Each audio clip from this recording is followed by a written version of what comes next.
Coucou tout le monde, je vous retrouve ce soir pour répondre aux 12 questions du TAC 3 en 1. Alors normalement il en comporte plus, mais pour que mes réponses ne soient pas quelque peu similaires et pour ne pas perdre du temps à réfléchir à une réponse que finalement je ne trouverai pas, j'en ai supprimé quelques-unes. Alors, celles que j'ai gardées sont: es-tu une acheteuse compulsive de livres? Alors, je dirais plus maintenant, parce qu'il faut dire que j'ai eu plusieurs freins qui ont fait que j'en achète beaucoup moins. Le premier frein, ça a été le manque de place dans ma bibliothèque. J'avais beau retirer les livres que j'ai reçus lors des swaps et des trocs, mes magazines, jeux bouquines et de cinéma, donc Première et Studio Ciné Live, mais rien à faire, ma bibliothèque est pleine. Je suis obligée d'en mettre certains couchés. Donc même les livres que je reçois donc lors des swaps et des trocs, ils s'accumulaient tellement que je m'étais dit non, là stop, il me faut une solution. Et heureusement on a récupéré une bibliothèque, une étagère pardon, bibliothèque chez une dame qui vend sa maison. Et ça y est, mon père avec un de ses amis l'a monté, heureusement, parce que là, il était temps. Donc le second frein qui fait que j'en achète moins est bien évidemment l'argent. Bon, je pourrais certes me faire plaisir, comme j'ai ma paye là de ma formation. Mais je fais des réserves parce que j'ai en projet d'aller voir mon amie Margot en Suisse, donc en août. Et le troisième frein, c'est que malheureusement, lors des swaps, je me retrouvais souvent avec les livres que je venais d'acheter 2 jours avant. Donc, c'est pas... c'est dommage. Donc voilà, peut-être ça reviendra que j'en achèterai encore des tonnes et des tonnes. Peut-être. En fait, c'est par période. Des fois, j'ai envie de m'acheter plein de livres et puis d'autres fois... Donc voilà, c'est vraiment par période. Alors, la deuxième question. As-tu une librairie favorite? Donc oui, c'est la librairie Parallèle, donc qui se trouve à Montargis. En plus, j'aime beaucoup la façon dont je l'ai découvert.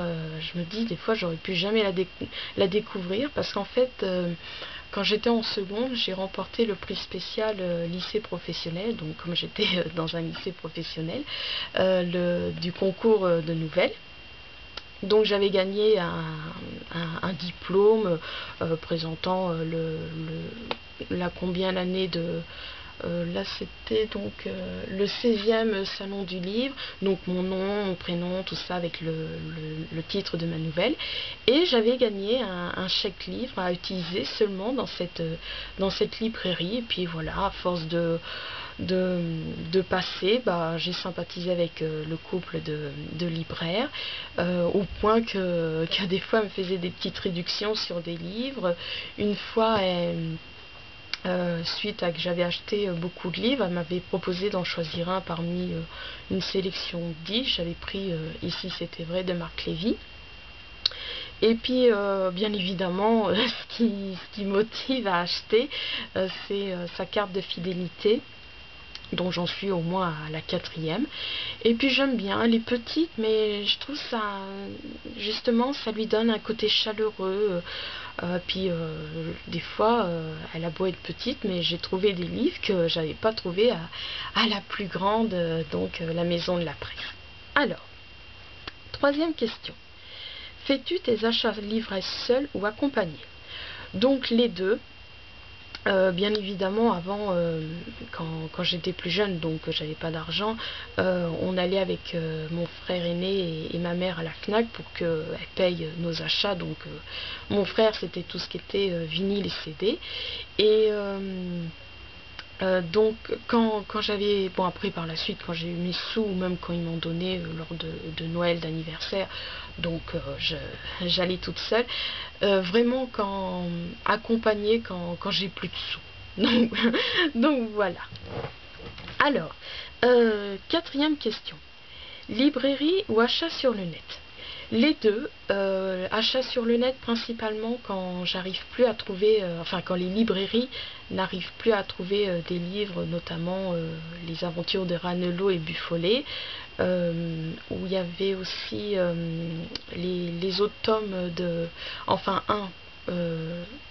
un principalement d'Adrien Moll, de Sue Towson. Donc c'est vraiment pour les livres qu'on n'arrive plus à trouver, ou alors qu'on peut trouver que dans les brocantes. Mais sinon, c'est les achats en librairie. Préfères-tu les livres neufs, d'occasion, les deux? Donc les deux, adorant faire les brocantes, bien évidemment. Comme on dit, on ne trouve pas forcément des livres tip top. Donc bien évidemment, j'aime les deux. Qu'aimes-tu dans le shopping livresque? Se faire plaisir, bien évidemment, se faire plaisir, et aussi des fois découvrir des livres qu'on connaissait pas, et puis ça peut nous faire de merveilleuses découvertes. Je me souviens il y a longtemps de ça, quand un jour que ma mère était venue avec moi à la maison de la presse, elle m'avait proposé le livre L'école qui n'existait pas. J'ai lu le résumé, je dis oui, ça a l'air pas mal. Et c'est un des meilleurs livres que j'ai lu. Donc voilà. Te fixes-tu une limite d'achat par mois? Oh là, alors là, comme ça fait un moment que j'achète plus beaucoup de livres, mais oui, quand même, je me fixe, oui. Je veux dire, par exemple, quand c'est la période de Noël et d'anniversaire, donc comme c'est proche, donc cette période-là, décembre, janvier, il y a des livres, je me dis, je les commanderai pour Noël, donc, ou pour mon anniversaire, ou alors des fois, vraiment, je regroupe. Je vois quand c'est les livres comment ça s'appelle, pour Françoisir, je regroupe. À combien s'élève ta wishlist? Alors, 270. Précommandes-tu tes livres? Alors non, c'est vrai que au début je savais pas ce que ça voulait dire précommander, donc j'ai cherché sur internet. Mais comme Margot avait répondu, parce que c'est, pour une petite parenthèse, c'est sur son blog, sur sa chaîne YouTube que j'ai découvert ce tag.